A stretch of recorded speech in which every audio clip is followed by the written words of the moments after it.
اور اسماعیل اور ادریس اور ذوالکفل کو بھی ہم نے نعمت عطا کی، اور یہ سب بڑے صابر لوگ تھے، اور ان سب کو ہم نے اپنی رحمت میں داخل کیا، بلا شبہ یہ صالح بندے تھے. یعنی ایوب علیہ السلام کے بعد اسماعیل، ادریس اور ذوالکفل علیہم السلام کی بھی خاص خوبی کیا بتائی گئی؟ کون سی نعمت ان کو دی تھی؟ صبر کی نعمت. ان سب کو ہم نے اپنی رحمت میں داخل کیا، بلا شبہ یہ صالح بندے تھے. اور ذنون، مچھلی والے یونس کو بھی ہم نے اپنی رحمت میں داخل کیا. جب وہ غصے سے بھرے ہوئے بستی چھوڑ کر چلے گئے، انہیں یہ گمان تھا کہ ہم ان پر گرفت نہ کر سکیں گے، پھر انہوں نے اندھیروں میں پکارا. اللہ اکبر، مچھلی کے پیٹ کا اندھیرا، سمندر کی تہہ میں جا کے بیٹھ گئی، وہاں کا اندھیرا، رات کا اندھیرا، بادلوں کا اندھیرا، اندھیرے پر اندھیرا. تو انہوں نے وہاں اپنے رب کو پکارا، اتنی مشکل جگہ پر. کیا پکارا؟ لا الہ الا انت سبحانک انی کنت من الظالمین، تیرے سوا کوئی الہ نہیں، آپ پاک ہیں، میں ہی قصوروار تھا. نبی صلی اللہ علیہ وسلم نے فرمایا، ذنون یعنی یونس علیہ السلام کی دعا جب وہ مچھلی کے پیٹ میں تھے، یعنی لا الہ الا انت سبحانک، جب بھی کوئی مسلمان کسی معاملے میں ان الفاظ کے ساتھ اپنے رب سے دعا کرے، وہ دعا اس کے لیے ضرور قبول ہوگی. یہ مسند احمد کی روایت ہے.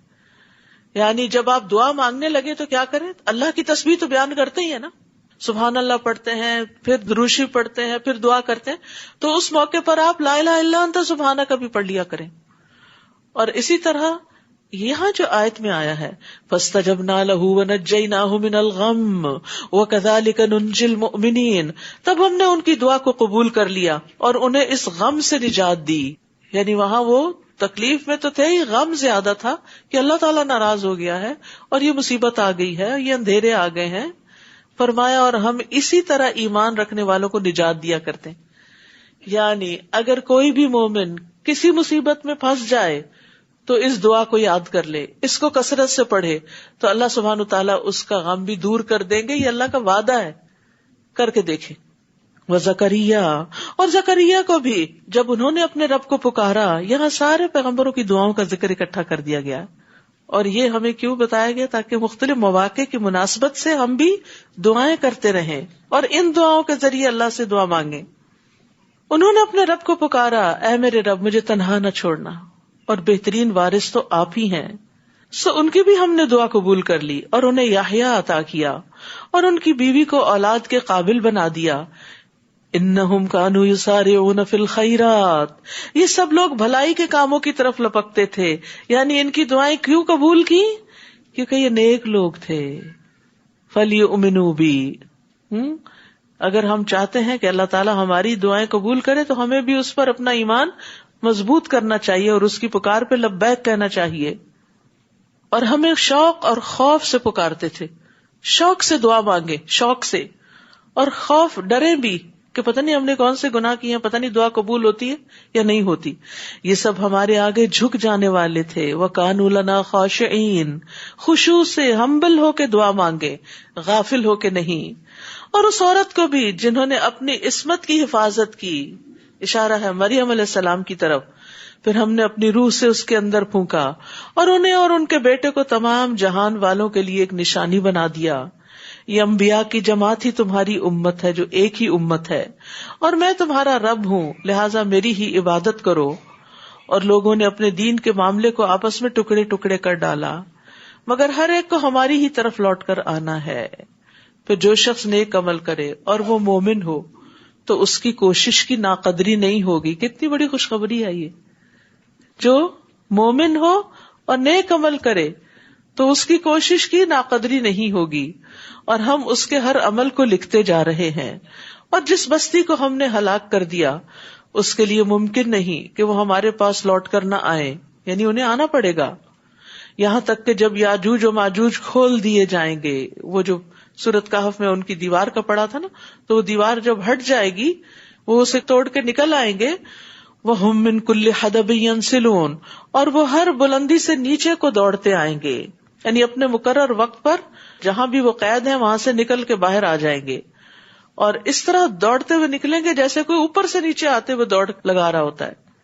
اور حدیث میں آتا ہے مسند احمد کی کہ وہ روئے زمین پر چھا جائیں گے، ہر طرف پھیل جائیں گے، اور مسلمان اپنے اپنے شہروں اور قلعوں میں سمٹ جائیں گے. یاجوج ماجوج لوگوں کے مویشیوں کو پکڑ لیں گے، زمین کا سارا پانی پی جائیں گے، حتیٰ کہ ان میں سے کچھ لوگ ایک نہر سے گزریں گے تو اس کا سارا پانی پی کر خشک کر دیں گے. پھر ان کے بعد کچھ اور لوگ وہاں سے گزریں گے تو کہیں گے یہاں کبھی پانی کی نہر ہوتی تھی. پھر عیسیٰ علیہ السلام اور ان کے ساتھی گڑ گڑا کے دعا کریں گے تو یاجوج ماجوج پر ان کی گردنوں میں کیڑے کا عذاب نازل کر دیا جائے گا، تو وہ سب ایک انسان کے مرنے کی طرح سارے اکٹھے ہی مر جائیں گے، اور پھر زمین پہ انتہائی گندگی اور بدبو پھیل جائے گی. تو اللہ تعالیٰ لمبی لمبی گردنوں والے پرندے بھیجیں گے جو اٹھا کر انہیں جہاں چاہے گا اللہ پھینک دیں گے. پھر ایسی بارش بھیجے گا اللہ جس سے کوئی گھر اینٹوں کا یا اون کا اس کو کوئی اوٹ نہیں ہوگی، یعنی ہر جگہ بارش ہوگی اور زمین کو دھو کر شیشے کی طرف صاف چھوڑ دے گی. تو یہ یاجوج ماجوج قیامت سے پہلے آئیں گے زمین پر. واقترب الوعد الحق، اور سچا وعدہ قیامت نزدیک آ جائے گا، یعنی یاجوج ماجوج کے بعد. تو اس وقت کافروں کی آنکھیں یکا یک پتھرا جائیں گی اور وہ کہیں گے افسوس، ہم تو اس سچے وعدے سے غفلت میں ہی پڑے رہے بلکہ ہم خطا کار تھے. اللہ تعالیٰ فرمائے گا تم بھی اور جنہیں تم اللہ کے سوا پوچھتے رہے سب جہنم کا ایندھن ہے، وہی تم کو جانا ہے. اگر یہ معبود واقعی الہ ہوتے تو کبھی جہنم میں نہ جاتے، ان سب کو ہمیشہ جہنم میں رہنا ہوگا. وہ وہاں اس طرح پھنکاریں گے کہ اس میں اور کوئی آواز نہ سن سکیں گے. ان کی اپنی چیخیں اتنی بلند ہوں گی کہ باقی چیخیں ان کو سنائی نہیں دیں گی. بلا شبہ جن لوگوں کے لیے ہماری طرف سے پہلے ہی بھلائی مقدر ہو چکی ہے وہ دوزخ سے دور رکھے جائیں گے، وہ اس کی آہٹ تک نہ سنیں گے اور وہ اپنے دل پسند نعمتوں میں ہمیشہ رہیں گے. یہ انتہائی گھبراہٹ کا وقت انہیں غمگین نہ کرے گا، اور فرشتے آگے بڑھ کر ان سے ملیں گے اور کہیں گے یہی وہ دن ہے جس کا تم سے وعدہ کیا گیا تھا. اس دن ہم آسمان کو یوں لپیٹ دیں گے جیسے تحریروں کا تومار لپیٹ دیا جاتا. پہلے زمانے میں اسکرولز کے اوپر لوگ لکھا کرتے تھے اور لکھ کر اس کو رول کر دیتے تھے. جس طرح ہم نے تمہاری تخلیق کی ابتدا کی تھی، یعنی جس طرح یہ اسپریڈ کیا تھا اسکرول، قیامت کے وقت پھر واپس لپٹ آئے گا، اسی طرح اس کا اعادہ کریں گے. یہ ہمارے ذمے ایک وعدہ ہے اور ہم یہ کر کے رہیں گے. اور زبور میں ہم نے نصیحت کے بعد یہ لکھ دیا تھا کہ زمین کے وارث میرے نیک بندے ہوں گے. بلا شبہ اس ارشاد الہی میں عبادت گزاروں کے لیے بڑی خبر ہے کہ عبادت کے ساتھ انہیں زمین کی وراثت بھی ملے گی. وما ارسلناک الا رحمتا للعالمین، اور ہم نے آپ کو تمام دنیا والوں کے لیے رحمت بنا کر بھیجا ہے، یعنی نبی صلی اللہ علیہ وسلم کو. کیونکہ جب تک آپ موجود تھے اس وقت تک اللہ نے فرمایا کہ وہ عذاب نہیں دے گا. آپ دشمنوں کے لیے بھی سراپا رحمت تھے. آپ سے کہا گیا اللہ کے رسول صلی اللہ علیہ وسلم مشرکین کے لیے بد دعا کیجیے، تو آپ نے فرمایا مجھے لعنت کرنے والا بنا کے نہیں بھیجا گیا بلکہ مجھے تو رحمت بنا کر بھیجا گیا ہے. اور قیامت کے دن بھی آپ مومنوں کے لیے باعث رحمت ہوں گے کہ آپ کی سفارش سے کچھ لوگ جہنم میں جانے سے بچ جائیں گے، کچھ لوگ جہنم سے نکالے جائیں گے. آپ ان سے کہہ دیجئے میری طرف تو جو وحی کی جاتی ہے وہ یہ ہے کہ تمہارا الہ صرف ایک ہی الہ ہے، پھر کیا تم سر تسلیم خم کرتے ہو؟ پھر اگر وہ منہ موڑ لیں تو ان سے کہیے کہ میں نے تو تم سب کو علل اعلان خبردار کر دیا ہے، اور میں نہیں جانتا کہ جو وعدہ تم سے کیا جاتا ہے وہ نزدیک ہے یا دور. اللہ تعالیٰ وہ باتیں بھی جانتا ہے جو بآواز بلند کی جاتی ہیں اور وہ بھی جنہیں تم چھپا کر کرتے ہو. اور میں نہیں جانتا کہ شاید یہ عذاب میں تاخیر تمہارے لیے ایک فتنہ ہو اور تمہیں ایک معینہ مدت تک مزے اڑانے کا موقع دیا جا رہا ہو. قال رب احکم بالحق وربنا الرحمن المستعان علی ما تصفون. آخر کار پیغمبر نے کہا اے میرے رب حق کے ساتھ فیصلہ کر دے، اور لوگوں جو کچھ تم بیان کرتے ہو اس کے مقابلے میں ہمارا رب رحمان ہی ہے جس سے مدد طلب کی جا سکتی ہے. سورۃ الحج. بسم اللہ الرحمن الرحیم. یا ایہا الناس اتقوا ربکم ان زلزلۃ الساعۃ شیء عظیم یوم ترونها تذہل کل مرضعۃ عما ارضعت وَتَضَعُ كُلُّ ذَاتِ حَمْلٍ حَمْلَهَا وَتَرَى النَّاسَ سُكَارَى وَمَا هُمْ بِسُكَارَى وَلَكِنَّ عَذَابَ اللَّهِ شَدِيدٌ۔ شروع کرتی ہوں اللہ کے نام سے جو بے انتہا مہربان نہایت رحم فرمانے والا ہے۔ یا ایھا الناس اتقوا ربکم ان زلزلۃ الساعۃ شیء عظیم، لوگو اپنے رب سے ڈرتے رہو، بلا شبہ قیامت کا زلزلہ بڑی ہولناک چیز ہے۔ اس دن تم دیکھو گے کہ ہر دودھ پلانے والی اپنے دودھ پیتے بچے کو بھول جائے گی اور ہر حاملہ کا حمل گر جائے گا، اور تو لوگوں کو مدہوش دیکھے گا حالانکہ وہ مدہوش نہیں ہوں گے، بلکہ اللہ کا عذاب ہی بڑا سخت ہوگا۔ اور کچھ لوگ ایسے ہیں جو اللہ کے بارے میں بغیر علم کے بحث کرتے ہیں، اللہ کو جانتے نہیں، اور اللہ تعالیٰ کے بارے میں، اللہ کے فیصلوں کے بارے میں، اللہ کے افعال کے بارے میں، اس کی صفات کے بارے میں عجیب و غریب باتیں کرتے ہیں، اور ہر سرکش شیطان کی اتباع کرنے لگتے ہیں، یعنی اللہ کے فیصلے اور اللہ کے احکامات کو چھوڑ کر شیطان کی باتیں مانتے ہیں، گویا دوسرے لفظوں میں اپنی خواہشات کی پیروی کرتے ہیں۔ ایسے لوگوں کی قسمت میں یہ لکھ دیا گیا ہے کہ جو شخص شیطان کو اپنا دوست بنائے گا وہ اسے گمراہ کر کے چھوڑے گا اور جہنم کے عذاب کی راہ دکھلائے گا۔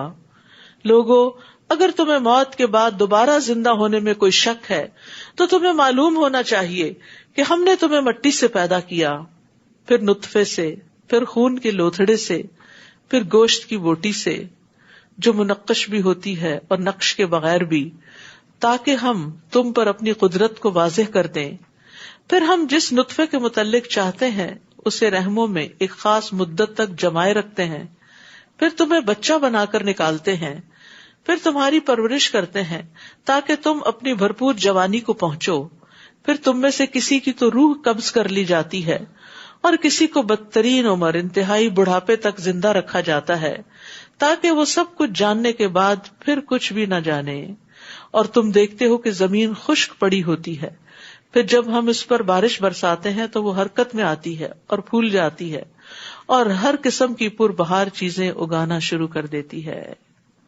نبی صلی اللہ علیہ وسلم سائنٹسٹ نہیں تھے، لیکن جس طرح وحی کے ذریعے آپ کو یہ علم حاصل ہوا اور آپ نے انسان کی تخلیق کے مرحلے اور اس کے سٹیجز بتائیں، وہ آج پچھلی صدی میں ہو بہو سچ ثابت ہوئی۔ اور آپ صلی اللہ علیہ وسلم ان ساری چیزوں سے خود ناواقف تھے، اللہ نے وحی کے ذریعے آپ کو یہ علم دیا۔ اور اسی طرح زمین میں کس طرح پانی کی ضرورت ہوتی ہے سبزہ اگانے کے لیے، یہ بھی اللہ نے آپ کو وحی کے ذریعے بتایا۔ اگرچہ انسان اپنی آنکھوں سے دیکھتا ہے لیکن پانی کے بغیر کوئی بھی زندہ چیز سروائیو نہیں کر سکتی۔ تو یہ سب کچھ نبی صلی اللہ علیہ وسلم کے سچا رسول ہونے کی نشانی ہے۔ ونس آپ کی رسالت اسٹیبلش ہو جاتی ہے، قرآن سچی کتاب ثابت ہو جاتا ہے، تو اس کے بعد اگلا مرحلہ یہ ہوتا ہے کہ پھر انسان جو کچھ اس کتاب میں آیا اس سب کو سچا مانے اور اس کے مطابق اپنی زندگی کو تبدیل کر لے۔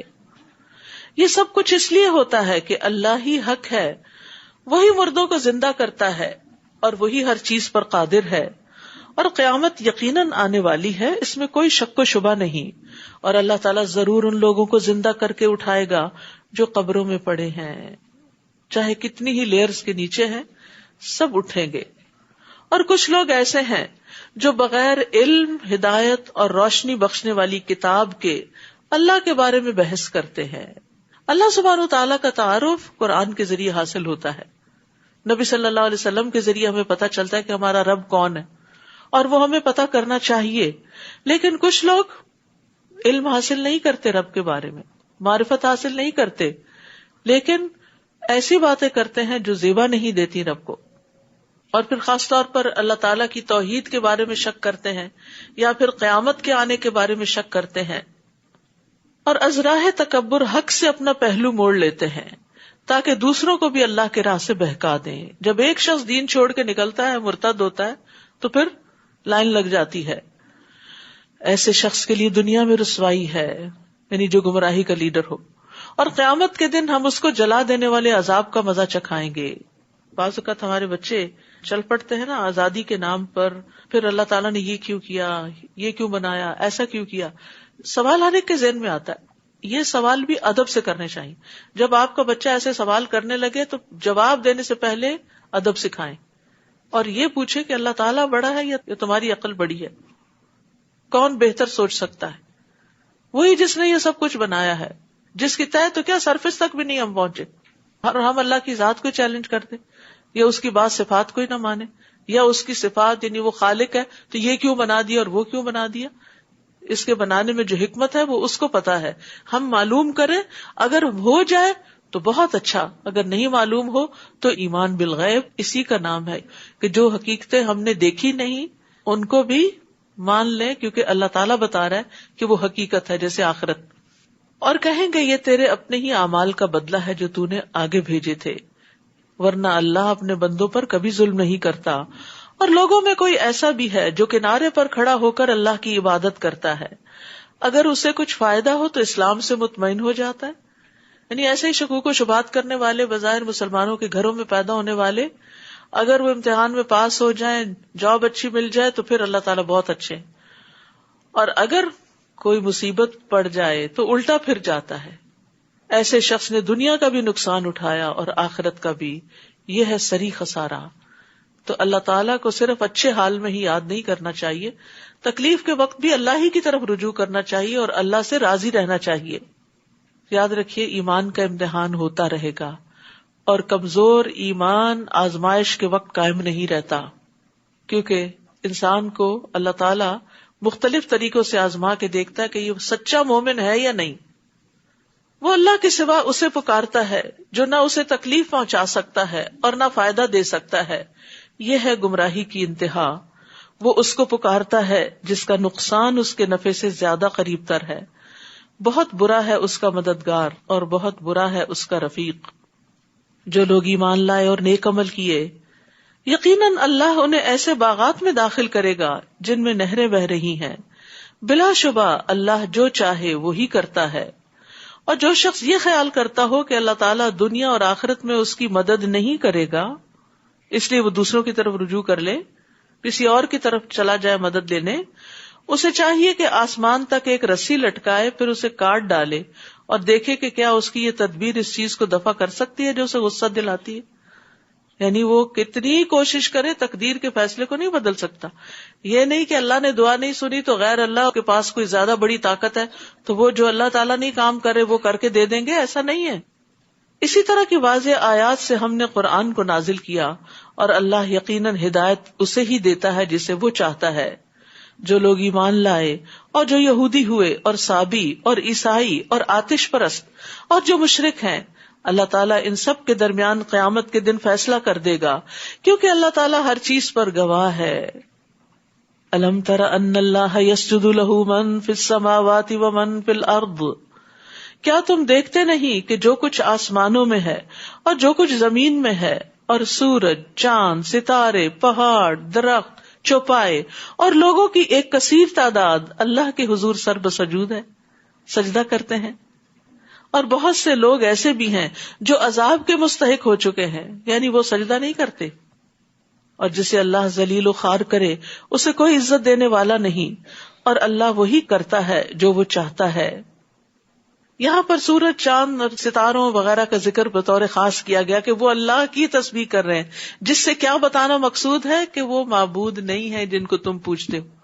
کیونکہ ستارہ پرست قومیں بھی ہیں، سورج کی پوجا کرنے والی بھی، چاند کی بھی.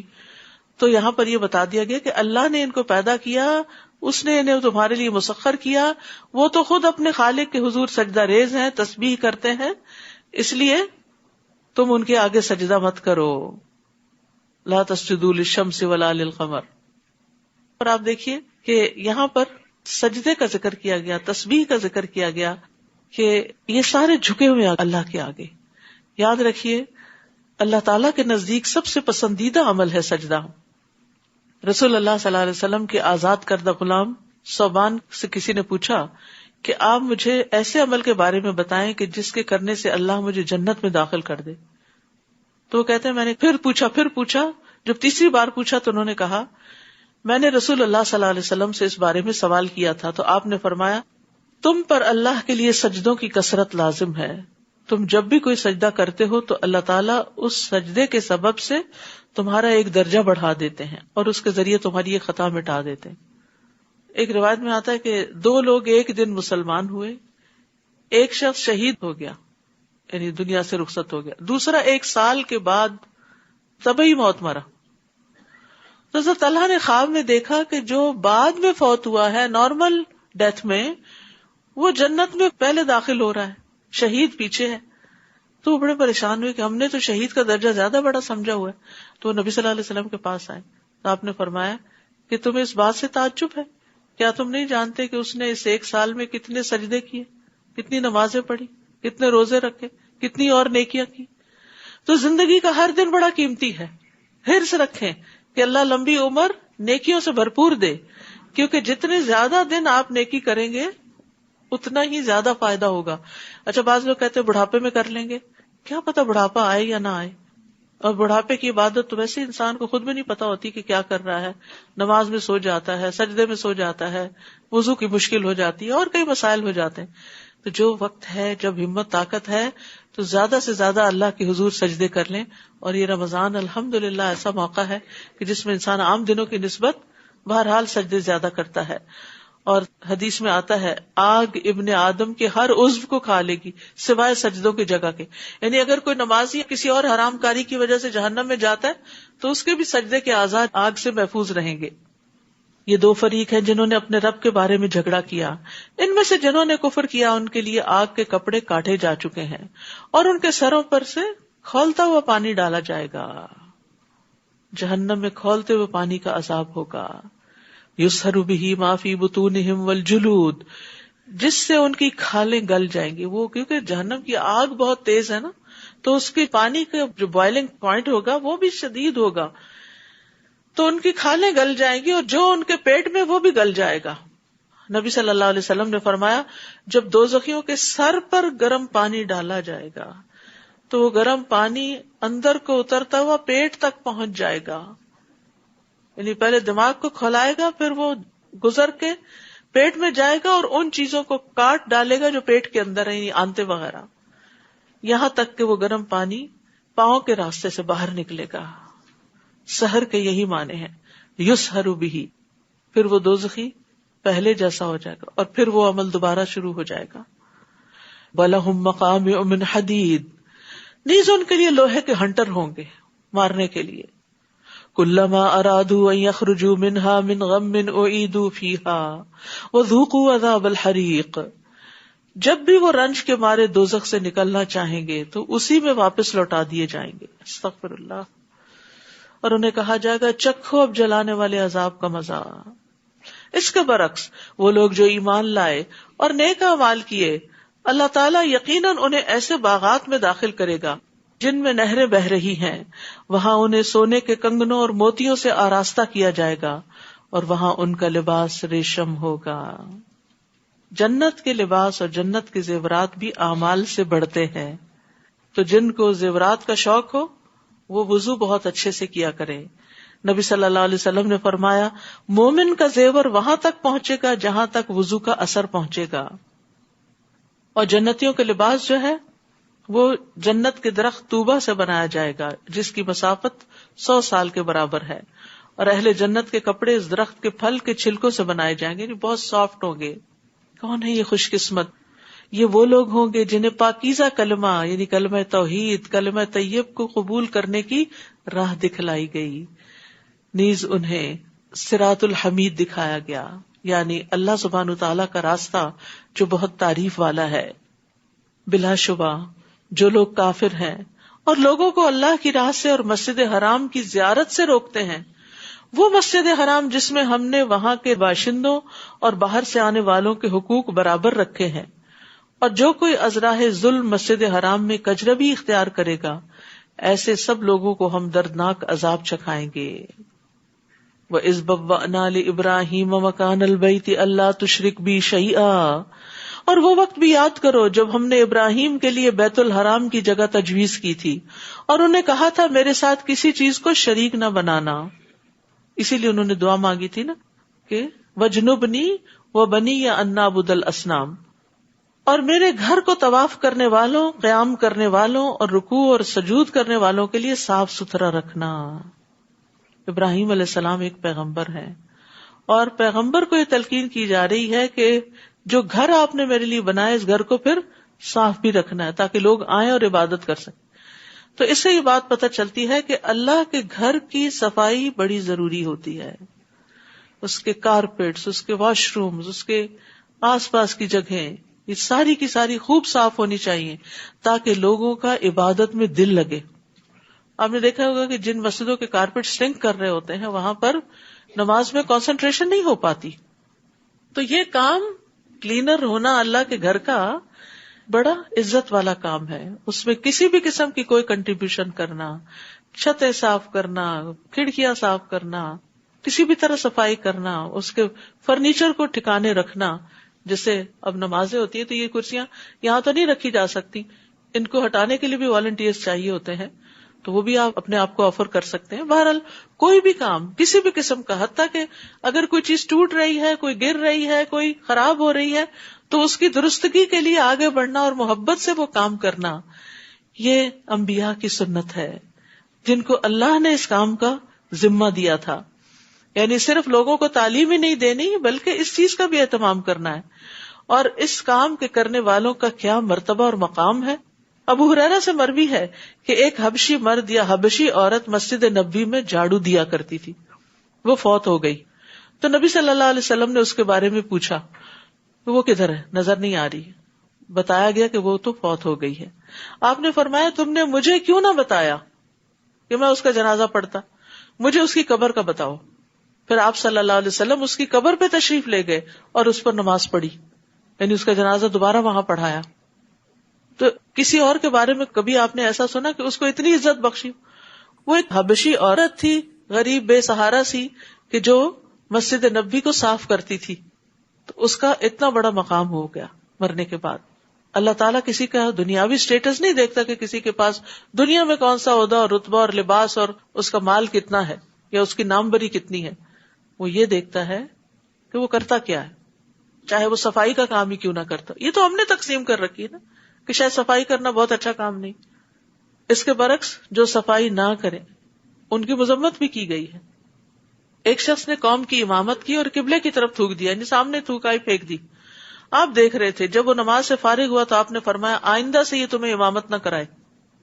تو یاد رکھیے اللہ پاک صاف رہنے والوں سے محبت کرتا ہے. ہم چاہتے ہیں نا اللہ ہم سے محبت کرے، تو بس اس صفائی کا اہتمام اپنے جسم میں بھی، لباس میں بھی، گھر میں بھی، پبلک پلیسز پہ بھی، مسجد میں بھی. مسجد اللہ کا گھر ہوتا ہے نا، سب کے لیے سانجا ہوتا ہے، تو وہ سب کی ذمہ داری ہوتا ہے، اور اس میں تعاون کرنا سب کے اوپر لازم ہوتا ہے تاکہ اللہ کی محبت حاصل ہو. اس میں کوئی دکھاوا اور ریاکاری نہ ہو، اللہ کی محبت.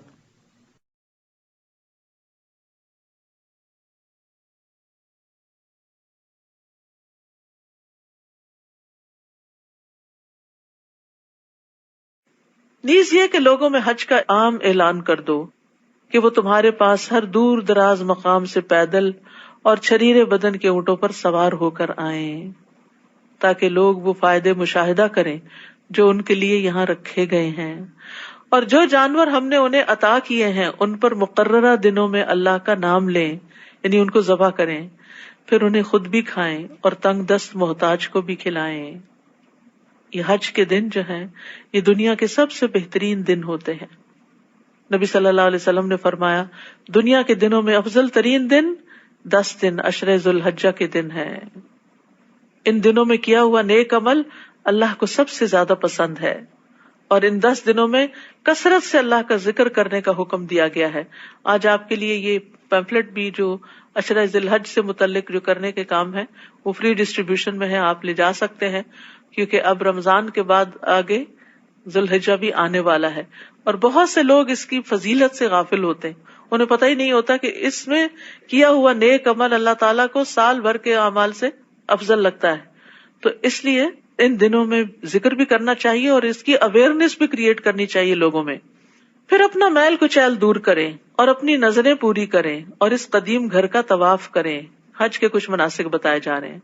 یہ تھا کعبہ کا مقصد، اور جو شخص اللہ کی احترام والی چیزوں کی تعظیم کرے تو یہ بات اس کے رب کے ہاں اس کے لیے بہتر ہے، نیز تمہارے لیے چوپائے حلال کیے گئے ہیں سوائے ان کے جو تمہیں بتائے جا چکے ہیں، لہذا بتوں کی گندگی سے بچو اور جھوٹی بات سے بھی بچو. یعنی جس طرح نجاست جسموں کو چمٹ جاتی ہے، اسی طرح شرک کی نجاست جو ہے وہ روح اور عقل کو چمٹ جاتی ہے، مانوی نجاست ہے یہ.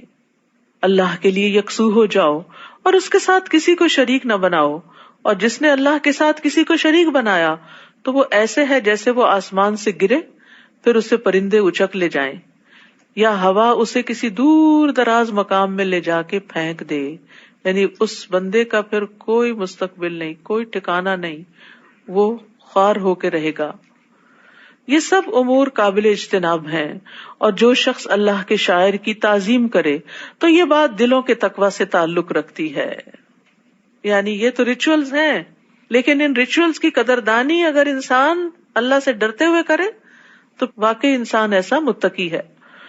تمہیں ان قربانی کے جانوروں سے ایک مقررہ وقت تک فائدہ اٹھانے کا حق ہے، پھر ان کے ذبح کرنے کی جگہ اسی قدیمی گھر کے پاس ہے منا میں. اور ہم نے ہر امت کے لیے قربانی کا ایک طریقہ مقرر کر دیا ہے تاکہ جو جانور ہم نے انہیں عطا کیے ہیں ان پر وہ اللہ کا نام لیا کریں. ان مختلف طریقوں کے باوجود تم سب کا دین ایک ہی ہے کہ تمہارا الہ صرف ایک ہی الہ ہے، لہٰذا اسی کے فرما بردار بن جاؤ. اور اے نبی آپ اللہ کے حضور حاضری دینے والوں کو بشارت دے دیں. وبشر المخبتین، اور مخبتین کا ایک معنی ہمبل ہونا بھی ہوتا ہے. کون ہے یہ مخبتین؟ عاجزی کرنے والے. الذین اذا ذکر اللہ وجلت قلوبہم، یہ وہ لوگ ہیں کہ جب اللہ کا ذکر کیا جائے تو ان کے دل دہل جاتے، یعنی اللہ سے ڈرتے ہیں. ہم بھی اپنے دلوں کا جائزہ لیں کہ کیا ہم اس کیٹیگری میں شامل ہوتے ہیں، اور اگر انہیں کوئی مصیبت پہنچے تو اس پر صبر کرتے ہیں، یعنی اللہ سے ناراض نہیں ہوتے، غلط باتیں منہ سے نہیں نکالتے، اور نماز قائم کرتے ہیں، نماز سے مدد لیتے ہیں، اور جو کچھ ہم نے انہیں دے رکھا ہے اس میں سے خرچ کرتے ہیں. تو مخبتین کی 4 صفات ہیں: اللہ کے ذکر کے وقت دلوں کا کانپ اٹھنا، اللہ کے راستے میں پہنچنے والی تکلیفوں پہ صبر کرنا، نماز قائم کرنا اور مال خرچ کرنا.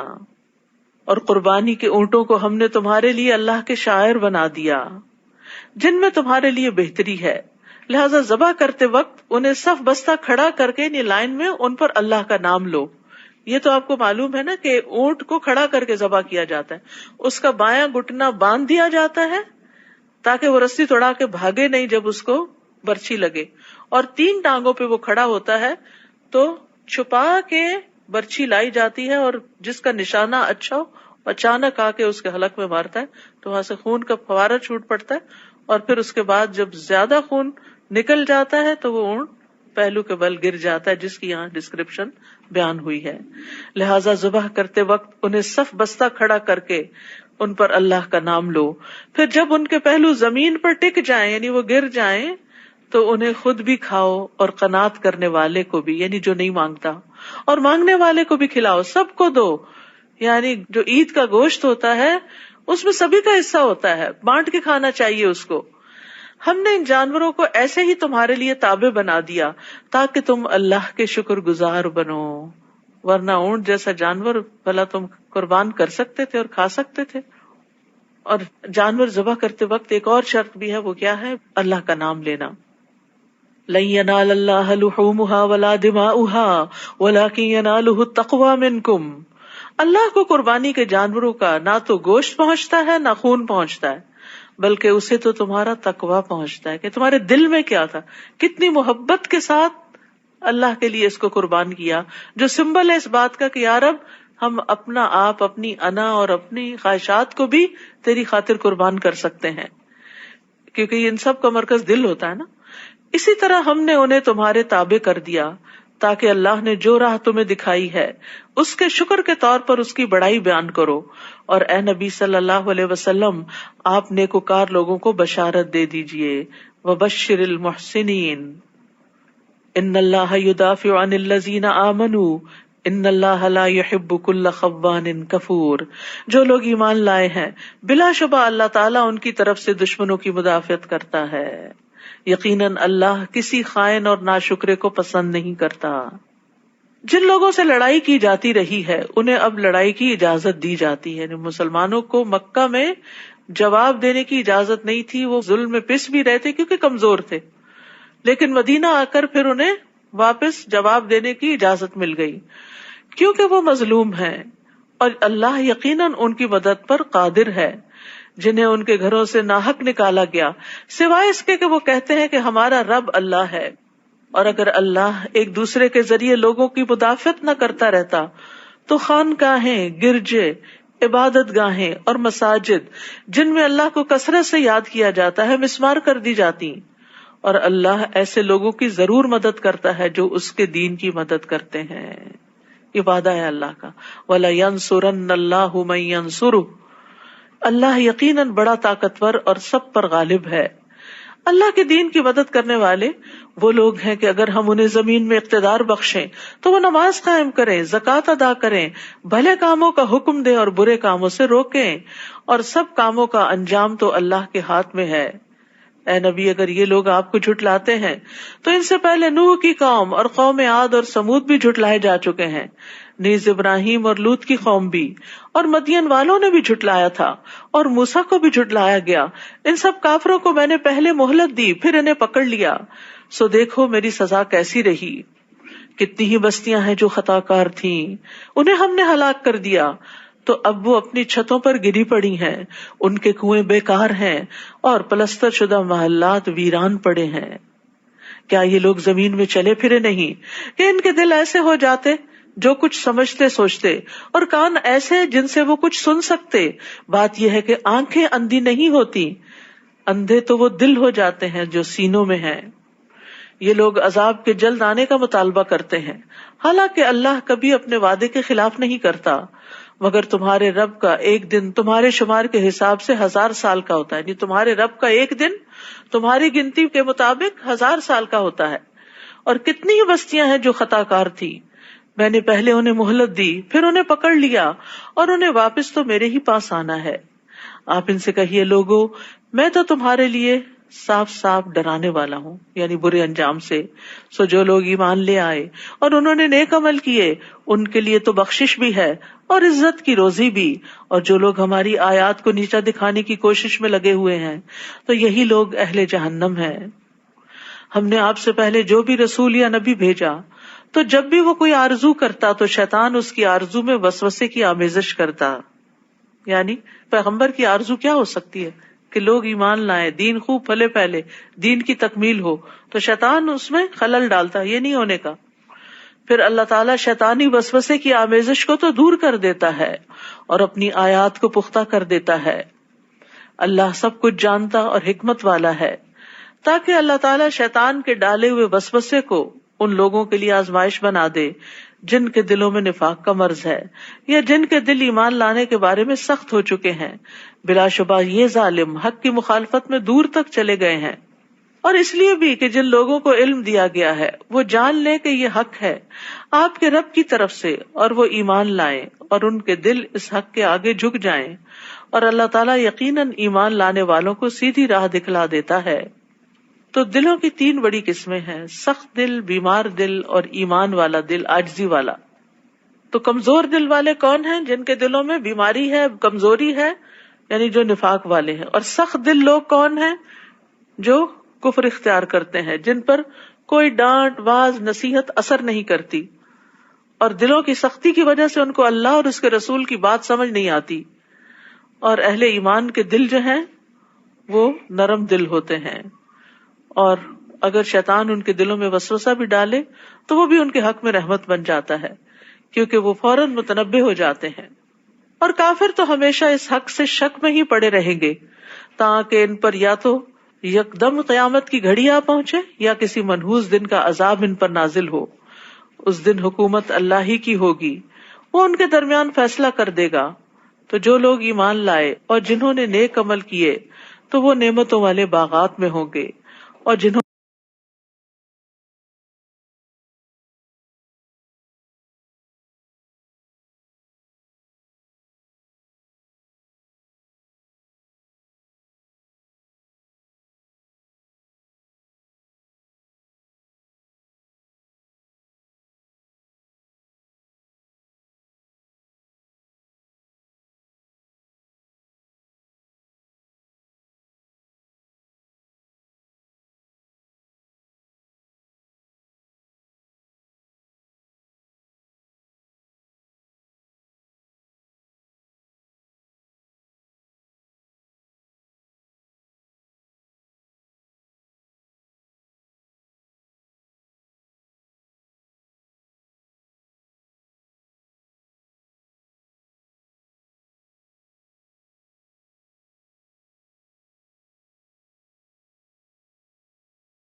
انہوں نے کفر کیا اور ہماری آیات کو جھٹلایا تو ایسے لوگوں کے لیے رسوا کرنے والا عذاب ہوگا.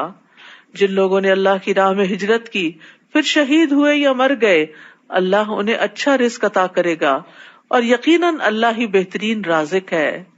وہ انہیں ایسی جگہ داخل کرے گا جس سے وہ خوش ہو جائیں گے، اور اللہ یقیناً سب کچھ جاننے والا ہے، بردبار ہے. یہ تو ان لوگوں کا معاملہ ہے، اور جو شخص اتنا ہی بدلہ لے جتنی اس پر سختی ہوئی تھی، پھر اثر نو اس پر زیادتی کی جائے تو اللہ اس کی مدد کرے گا. بلا شبہ اللہ تعالیٰ معاف کرنے والا اور درگزر کرنے والا ہے. یعنی اللہ تعالیٰ ہر مظلوم آدمی کی مدد فرماتا ہے. نبی صلی اللہ علیہ وسلم نے فرمایا، مظلوم کی بد دعا سے بچو کیونکہ وہ بادلوں پر اٹھائی جاتی ہے. اللہ تعالیٰ فرماتا ہے، مجھے میری عزت اور میرے جلال کی قسم، میں ضرور تمہاری مدد کروں گا اگرچہ تھوڑی دیر بعد ہی کروں. تو ظلم کیا ہوتا ہے؟ کسی زیادتی کا آغاز کرنا. دو آدمی جب آپس میں گالی گلوچ کریں تو جس نے پہلی گالی دی گناہ اس کو ہوگا، جب تک مظلوم حد سے نہ بڑھے. کیونکہ جو جواب دے رہا ہے وہ تو مظلوم تھا، وہ تو اپنا بدلہ لے رہا ہے. اگر وہ بدلہ لینے میں حد سے بڑھ جائے تو پھر وہ ظالم بن جائے گا. یہ اس لیے کہ اللہ تعالیٰ ہی رات کو دن میں اور دن کو رات میں داخل کرتا ہے، اور اللہ سب کچھ سنتا اور دیکھتا ہے. یہ اس لیے کہ اللہ تعالیٰ ہی حق ہے، اور اللہ کے سوا جنہیں یہ لوگ پکارتے ہیں وہ سب کچھ باطل ہے، اور اللہ ہی عالی شان اور کبریائی والا ہے. کیا تم دیکھتے نہیں کہ اللہ تعالیٰ آسمان سے بارش برساتا ہے؟ یعنی تمہاری آنکھوں کے سامنے یہ معجزہ کئی بار آتا ہے تو اس سے زمین سرسبز ہو جاتی ہے. وہ بڑا باریک بین اور ہر چیز سے باخبر ہے. جو کچھ آسمانوں میں ہے اور جو کچھ زمین میں ہے سب اسی کا ہے. بلا شبہ اللہ تعالیٰ ہر ایک سے بے نیاز اور حمد کے لائق ہے. کیا تم دیکھتے نہیں کہ جو کچھ زمین میں ہے وہ اللہ نے تمہارے لیے تابع کر دیا ہے، اور کشتی کو بھی جو اس کے حکم سے سمندر میں چلتی ہے، اور وہ آسمان کو یوں تھامے ہوئے ہے کہ وہ اس کے اذن کے بغیر زمین پر گر نہیں سکتا. بلا شبہ اللہ بندوں پر ترس کھانے والا اور نہایت رحم والا ہے. آسمانوں کو پکڑنے کے لیے کوئی پلر اور ستون نہیں ہے، یہ اللہ کی طاقت سے رکا ہوا ہے، اللہ کی قدرت سے کنٹرول میں ہے. تو اس لیے انسان کو ڈرتے رہنا چاہیے اللہ کی نافرمانیوں سے. هو الذی احیاکم ثم یمیتکم ثم یحییکم ان الانسان لکفور. وہی تو ہے جس نے تمہیں زندگی دی، پھر تمہیں موت دیتا ہے، پھر تمہیں دوبارہ زندہ کرے گا. اور حقیقت یہ ہے کہ انسان بڑا ہی منکر حق ہے. لِكُلِّ أُمَّةٍ جَعَلْنَا مَنْسَكًا هُمْ نَاسِكُوهُ. ہم نے ہر امت کے لیے عبادت کا ایک طریقہ مقرر کیا ہے جس پر وہ چلتے ہیں، لہٰذا انہیں اس معاملے میں آپ سے جھگڑنا نہیں چاہیے. آپ اپنے رب کی طرف دعوت دیں، بلا شبہ آپ سیدھے رستے پر ہیں. وَإِنْ جَادَلُوكَ فَقُلِ اللَّهُ أَعْلَمُ بِمَا تَعْمَلُونَ. اور اگر وہ آپ سے جھگڑا کریں تو آپ ان سے کہیے کہ جو کچھ تم کر رہے ہو اللہ اس سے خوب جانتا ہے. ضد بازی کا کیا جواب ہونا چاہیے؟ یہاں ایک بڑا اچھا ادب بیان کیا گیا ہے جو اللہ تعالیٰ اپنے بندوں کو سکھاتا ہے کہ جب کوئی شخص ضد کرے، بحث کرے، جھگڑے میں الجھے تو اس کو جواب نہ دیا جائے، نہ مناظرہ کیا جائے، اور کیا کہا جائے جو اللہ تعالیٰ نے اپنے نبی کو سکھایا، فَقُلِ اللَّهُ أَعْلَمُ بِمَا تَعْمَلُونَ. جو کچھ تم کر رہے ہو نا یہ سب اللہ کو پتا ہے. اللہ سے ڈرو. اللہ یحکم بینکم یوم القیامت فیما کنتم فیہ تختلفون. اللہ ہی قیامت کے دن تمہارے درمیان ان باتوں کا فیصلہ کرے گا جن میں تم اختلاف کر رہے ہو. کیا تم نہیں جانتے کہ اللہ وہ سب کچھ جانتا ہے جو آسمانوں اور زمین میں ہے؟ بلا شبہ یہ سب کچھ ایک کتاب یعنی لوح محفوظ میں درج ہے، اور اللہ کے لیے یہ بات بہت آسان ہے. یہ لوگ اللہ کے علاوہ ان کی عبادت کرتے ہیں جن کے لیے نہ تو اللہ نے کوئی دلیل اتاری ہے اور نہ ہی خود انہیں کچھ علم ہے. ان ظالموں کا کوئی بھی مددگار نہ ہوگا. اور جب ان پر ہماری آیات پڑھی جاتی ہیں تو آپ ان کے چہروں پر ناگواری کے آثار دیکھتے ہیں. ایسا معلوم ہوتا ہے کہ ابھی وہ ان لوگوں پر جھپٹ پڑے جو انہیں ہماری آیات سناتے ہیں. آپ ان سے کہیے، میں آپ کو بتاؤں اس سے بدتر چیز کیا ہے؟ آگ جس کا اللہ نے کافروں سے وعدہ کر رکھا ہے، اور وہ بہت برا ٹھکانہ ہے. یا ایھا الناس ضرب مثل فاستمعوا له. لوگوں تم سے ایک مثال بیان کی جاتی ہے، اسے ذرا غور سے سنو، اگر نیند آ رہی ہے تو اٹھ جائیں. جن لوگوں کو تم اللہ کے سوا پکارتے ہو، اگر وہ سارے بھی اکٹھے ہو جائیں تو ایک مکھی بھی نہیں بنا سکتے، اور اگر مکھی ان سے کوئی چیز چھین لے جائے تو اسے چھڑا بھی نہیں سکتے، کیونکہ مکھی جو کچھ لیتی ہے فوراً اندر لے جاتی، اس کے منہ پہ نہیں لگا رہتا کہ آپ واپس پکڑیں. چاہنے والا بھی ناتوان، اور جس سے مدد طلب کی جا رہی ہے وہ بھی ایسا ہی ناتواں. یعنی جو لوگ غیر اللہ سے مدد مانگتے ہیں وہ انتہائی کمزور ہیں، اور بت اور جو معبود ہیں وہ بھی انتہائی کمزور ہیں. لہٰذا ان کی مدد کہاں سے ہوگی، کیونکہ ان کے پاس تو کوئی طاقت ہی نہیں. اتنے کمزور کہ سارے مل جائیں اور مل کے اگر اتنی سی چیز بنانا چاہیں تو نہیں بنا سکتے. تو جو ایک مکھی نہیں بنا سکتا وہ آپ کا بڑے سے بڑا مشکل کام کیسے کرے گا؟ سوچنے کی بات ہے نا. یعنی آپ کس کے پاس جاتے ہیں مشکل وقت میں؟ جس کو آپ اپنے سے زیادہ قابل سمجھتے ہیں، طاقتور سمجھتے ہیں. آپ سمجھتے ہیں کہ وہ آپ کی مدد کرے گا، آپ بے بس ہو چکے ہیں، اب وہ آپ کو سپورٹ دے گا. لیکن جن کے پاس لوگ جا رہے ہیں، چاہے وہ قبروں میں پڑے ہوئے لوگ ہیں یا بت ہیں یا اور مخلوقات ہیں جن کو وہ پوچھتے ہیں، جن کے آگے سجدے کرتے ہیں، جن سے وہ فریادیں کرتے ہیں کہ ہماری مشکل کو پہنچے. افسوس کے ساتھ کہنا پڑتا ہے خود مسلمانوں کے اندر ایسی ناسمجھی پائی جاتی ہے کہ بزرگان دین کو پکارنے لگتے ہیں، غوث اعظم کہتے ہیں، نعوذ باللہ، گنج بخش کہتے ہیں، اور اسی طرح اور نام بھی دیے ہوئے ہیں. تو یہ سب کمزور ہے. اللہ تعالیٰ کا یہ چیلنج آپ سنیں نا ذرا، کہ اگر وہ سب بھی اکٹھے ہو جائیں تو مکھی بھی نہیں بنا سکتے. تمہیں اولاد کہاں سے دیں گے؟ تمہارے رزق کا کہاں سے بندوبست کریں گے؟ تمہاری بیماریاں کہاں سے درست کریں گے؟ وہ تو کچھ بھی نہیں کر سکتے. ما قدر اللہ حق قدرہ ان اللہ لقوی عزیز. ان لوگوں نے اللہ کی قدر پہچانی ہی نہیں جیسا کہ پہچاننا چاہیے تھی. اللہ تعالیٰ تو بڑا طاقتور اور ہر چیز پر غالب ہے. یعنی جو سب کچھ دینے کو تیار ہے اور جو سب چیزوں کا مالک، اس کے پاس کیوں نہیں جاتے؟ صرف اس کو کیوں نہیں پکارتے؟ کتنی سمپل سی بات ہے کہ جس نے ہمیں پیدا کیا، جس نے سارے انسانوں کو پیدا کیا، جس نے آسمان بنائے، زمین بنائی، درخت اگائے، دریا چلائے، سمندر بنائے اور اس کے اندر مخلوقات رکھی، تم اس سے کچھ خیر کی توقع نہیں رکھتے کہ وہ تمہاری مدد کرے گا، تمہارے کام آئے گا؟ کتنی ناقدری کی بات ہے. جو خود کہتا ہے وَإِذَا سَأَلَكَ عِبَادِي عَنِّي فَإِنِّي قَرِيبٌ أُجِيبُ دَعْوَةَ الدَّاعِ إِذَا دَعَانِ. اور جب یہ آپ سے میرے بارے میں سوال کرتے ہیں تو انہیں بتا دو کہ میں بہت قریب ہوں اور پکارنے والے کی پکار کا جواب بھی دیتا ہوں. یہ الگ بات ہے کہ جو وہ مانگتا ہے وہ کبھی اسی وقت دیتا ہوں، کبھی بعد میں دیتا ہوں جس وقت اس کو زیادہ ضرورت ہوتی. ایسا ہوتا ہے نا جیسے زندگی کی ابتدا میں بھی انسان کو کچھ چیزیں چاہیے ہوتی ہیں، انسان مانگتا ہے، نہیں ملتی، لیکن جب شادی ہو جاتی ہے ایک دم اللہ تعالیٰ نعمتوں میں اضافہ کر دیتا ہے. کبھی اس کے بعد بھی تنگی رہتی ہے، بڑھاپے میں اللہ تعالیٰ اولاد کے ذریعے اتنی وافر نعمتیں دیتا ہے، انسان حیران ہو جاتا ہے. تو انسان سوچتا کیوں نہیں کہ اپنی جوانی کے وقت کی مانگی ہوئی دعائیں تھیں، وہ آج بڑھاپے میں جبکہ مجھے ضرورت زیادہ ہے اس وقت اس کا پھل اللہ مجھے کھلا رہا ہے. چونکہ یہ سب چیزیں غیب کے پردے میں ہیں نا، تو اس لیے ہمیں اللہ کی باتوں پر یقین نہیں آتا اور ہر چیز کو فار گرانٹیڈ پھر لیتے ہیں. یہ تو ہمارا حق تھا، یہ تو بچوں کو ہم نے قابل بنا. بھئی خود کیوں نہیں قابل بنے کہ تمہاری پچھلی زندگی بڑی اچھی ہوتی؟ تو یہ تو اللہ نے دیا. اگر اللہ نے آپ کو نہیں دیا اور آپ کے بچوں کو دیا تو اللہ نے دیا، تو اس کی قدر کرو، غیر اللہ کو نہ پکارو. اللہ یستفی من الملائکۃ رسلا ومن الناس ان اللہ سمیع بصیر. اللہ پیغام رسانی کے لیے فرشتوں میں سے بھی رسول چن لیتا ہے اور لوگوں میں سے بھی جو اللہ کے میسجز لاتے ہیں. بے شک اللہ سب کچھ سننے والا اور دیکھنے والا ہے. فرشتوں میں سے اللہ نے جبریل علیہ السلام کو چنا اور انسانوں میں سے اللہ نے دیگر انبیاء کے ساتھ محمد صلی اللہ علیہ وسلم کو چنا. عبداللہ بن مسعود کہتے ہیں کہ بے شک اللہ نے بندوں کے دلوں پہ نظر فرمائی تو قلب محمد کو بندوں کے دلوں میں سب سے بہتر پایا صلی اللہ علیہ وسلم. تو اس لیے اللہ نے ان کو اپنے لیے منتخب کر لیا اور انہیں پیغمبری کا شرف عطا کر کے مبعوث فرمایا. پھر قلب محمد کے بعد بندوں کے دلوں پہ نظر فرمائی تو آپ صلی اللہ علیہ وسلم کے صحابہ کے دلوں کو بندوں کے دلوں میں سب سے بہتر پایا. چنانچہ اللہ نے انہیں اپنے نبی کا وزیر بنا دیا. تو اگر آپ چاہتے ہیں اللہ آپ کو چنے تو اپنے دل کو اللہ کی محبت کے لیے خالص کر لیں، اپنے نیکی کے کام صرف اللہ کے لیے خاص کریں. لوگوں کی نفرتیں دلوں سے نکال دیں. پھر آپ دیکھیں کہ اللہ تعالیٰ آپ کو کیسے کیسے نیکی کے کاموں کے مواقع عطا کرتا ہے.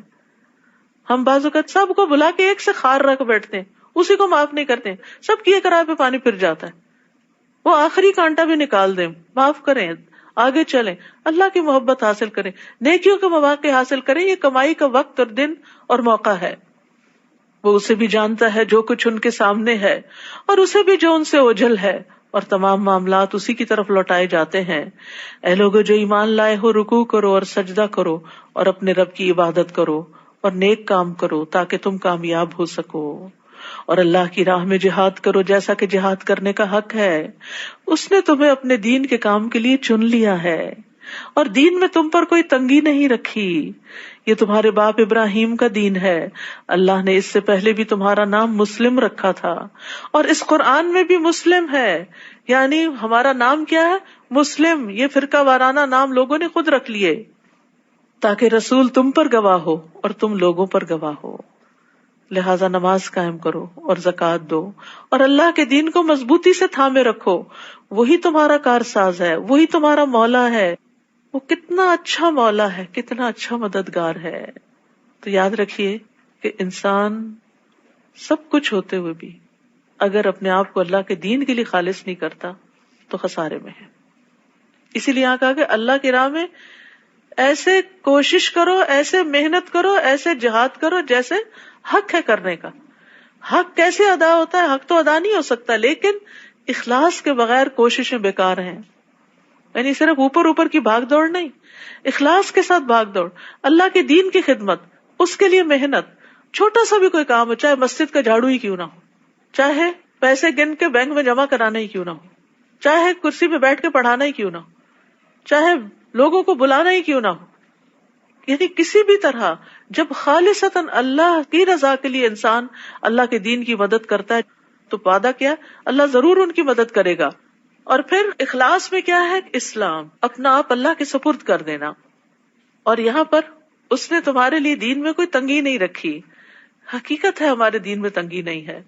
کس طرح اللہ نے وضو نہیں کر سکتے تو تیمم کی سہولت رکھی ہے, کھڑے ہو کے نماز نہیں پڑھ سکتے تو بیٹھ کے پڑھنے کی اجازت دی ہے. کس طرح سفر میں 4 رکعتوں کو 2 رکعتیں کر دیا ہے. بیمار ہو, مریض ہو, سفر پر ہو تو روزے چھوڑ کے باقی دنوں میں پورے کر سکتے ہیں. حج میں آسانیاں پیدا کی. رسول اللہ صلی اللہ علیہ وسلم حجۃ الوداع میں مینا میں ٹھہرے ہوئے تھے تاکہ لوگ آپ سے مسائل پوچھ سکیں. ایک شخص آیا, اس نے کہا مجھے خیال نہیں رہا, میں نے ذبح سے پہلے سر منڈا لیا. آپ نے بولا کوئی بات نہیں, اب ذبح کر لو. دوسرا آیا, کہا میں نے لا علمی میں کنکریاں مارنے سے پہلے قربانی کر لی. آپ نے فرمایا کوئی حرج نہیں, اب رمی کر لو. نبی صلی اللہ علیہ وسلم سے جس چیز کا بھی سوال کرتے جو کسی نے آگے پیچھے کر لی ہوتی تھی تو آپ یہی فرماتے کوئی حرج نہیں, اب کر لو. وما جعل علیکم فی الدین من حرج, تمہارے لیے دین میں تنگی نہیں رکھی. ایز لانگ ایز تم اللہ کے لیے خالص ہو کے وہ کر رہے ہو جو تمہیں کرنا چاہیے, وہ روزوں کی گنتی پوری کر لو, نمازوں کی گنتی پوری کرو, مناسک حج کی گنتی پوری کرو, کرنے کا کام کرو, لیکن اس میں سہولت بھی دی گئی. پھر اسی طرح صدقے میں بھی آپ دیکھیں کتنی اپرچونٹیز, کتنی ورائٹی دی گئی. جس وقت جہاں جو موقع ہو وہاں انسان اس کے مطابق کرتا رہے. پھر جس کے پاس مال نہیں, کیونکہ پھر انسان کے اندر وہ آتا ہے نا کہ میرے پاس تو کچھ ہے نہیں دینے کو, میں کیا کروں. فرمایا ہر تسبیح صدقہ ہے, ہر تکبیر صدقہ ہے, ہر تحمید صدقہ ہے, ہر تحلیل صدقہ ہے, لا الہ الا اللہ پڑھنا صدقہ ہے, نیکی کا حکم دینا اور برائی سے منع کرنا صدقہ ہے. یعنی لوگوں کو دین کی طرف بلانا یہ بھی صدقے کا کام ہے تمہارے لیے, اور تمہارے ہر ایک کی شرمگاہ میں صدقہ ہے. یعنی وائف کا اپنے ہسبینڈ کی خواہش یا شوہر کا بیوی کی خواہش پوری کر دینا بھی صدقہ ہے. یعنی بعض اوقات انسان دل تنگ ہوتا ہے نا, کوئی بھی کام ہو جس میں انسان کی اپنی مرضی نہ ہو لیکن دوسرے کا بہت دل چاہ رہا ہو. کبھی کوئی آپ کو فرمائش کر دیتا مجھے یہ چیز بنا دے, کسی کی خوشی کی خاطر اپنا آرام قربان کر دینا یہ بھی صدقہ ہوتا ہے. تو یہ سب صدقات جب انسان اللہ کے لیے کرتا ہے, بڑے سے بڑا کام, چھوٹے سے چھوٹا کام, تو اللہ سبحانہ وتعالیٰ تو ہمارے دل دیکھتا ہے اور ہمارے عمل کو دیکھتا ہے کہ وہ کیسے کیا گیا. پھر اسی طرح طہارت کے مسائل میں بھی آسانی ہے. عبداللہ بن ابی قیس کہتے ہیں کہ میں نے عائشہ رضی اللہ عنہا سے سوال کیا وطر کے بارے میں, پھر آگے حدیث بیان کی. میں نے پوچھا آپ جنابت کی صورت میں کیا کرتے تھے, کیا سونے سے پہلے غسل فرماتے یا غسل سے پہلے سوتے؟ انہوں نے جواب دیا آپ یہ سب کر لیتے, کبھی نہا کر سوتے اور کبھی وضو کر کے سو جاتے. میں نے کہا اللہ کا شکر ہے جس نے دین کے معاملے میں وسعت رکھی ہے، یعنی کام کرنے کے بتا دیے، پھر ٹائم بھی ایک مقرر. مثال کے طور پہ آپ دیکھیے نماز کا ٹائم، ہر 2 نمازوں کے بیچ میں کم از کم ایک ایوریج ڈے میں 1.5 گھنٹے کا وقفہ تو ہوتا ہی ہے، مغرب اور عشاء کے بیچ میں یا عصر اور مغرب کے بیچ میں. یہاں تو ماشاءاللہ دن لمبے ہیں تو زیادہ وقت بھی مل جاتا، یعنی اس میں کافی کھلا وقت ہوتا ہے نماز ادا کرنے کا. اسی طرح باقی کام کرنے کا بھی، سال میں ایک دفعہ زکات دینے کے لیے، یعنی پورا سال جو آ رہا ہے جا رہا ہے کوئی زکات نہیں، ملینز آئے ملینز گئے کوئی زکات نہیں اگر سال کے آخر میں کچھ نہیں بچا. کتنی سہولت ہے. ہاں اگر جمع کر کے رکھتے ہیں تو پھر تمہارے لیے نہیں ہے سب کچھ، اس میں اوروں کا بھی حصہ ہے. تو ہمارے دین میں بڑی وسعت ہے، بڑی خوبصورتی ہے، اس کو پڑھنے سمجھنے اور اس پر عمل کرنے کی ضرورت ہے. وآخر دعوانا ان الحمد للہ رب العالمین. سبحانک اللہم و بحمدک